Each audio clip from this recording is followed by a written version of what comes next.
Okay, my presentation is called Mumbai Bombings, India's 9/11. So what happened? 10 gunmen armed with hand grenades and automatic weapons targeted innocent people at many different sites in Mumbai. Most of the attacks were short and lasted no longer than a few hours, but at 3 locations this was not the case. So where did this happen? The southern part of Mumbai was targeted, including a railway station, a popular cafe, a theater, and 2 hospitals. A luxury hotel and a Jewish outreach center were also under attack, but for longer than the other locations. These attacks lasted almost 2 days. How many people were killed? At the end of it all, at least 174 people were killed. This included 26 foreign nationals and 20 security force personnel. Many people were held hostage or trapped by gunfire, injuring more than 300 people. 9 of the 10 terrorists were killed and the last was arrested.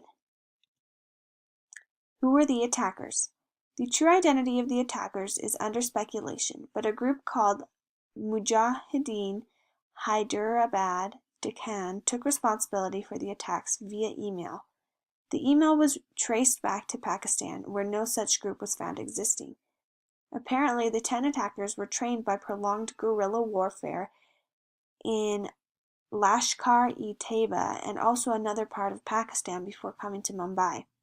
They got to Mumbai by taking over an Indian's fishing boat and then split up to attack their targets. After the attacks, the only living terrorist pleaded guilty and then retracted his confession and proclaimed innocence. Ultimately, he was found guilty and sentenced to death 2 years later.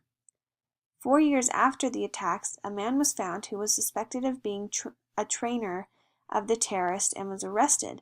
Also, a year before, a Pakistani American came forth and pleaded guilty to helping plan the attacks and was given a 35-year sentence in prison. So how is this related to Pakistan? Evidence pointed that the attacks were originated within Pakistan, and so India wanted to investigate this further. This deeply impacted the process of peace between the two countries. India pressured Pakistan to crack down on terrorists, and this received strong support from other countries around the world. The U.S. encouraged Pakistan to take an action against suspects. Instead of taking a nuclear route, India instead spoke out internationally throughout the media and sought help. Pakistan eventually started trying to seek out and arrest people involved in the attacks, but this only lasted a few days. Pakistan refused to arrest 20 people that India had provided due to insufficient evidence. How did India take all of this?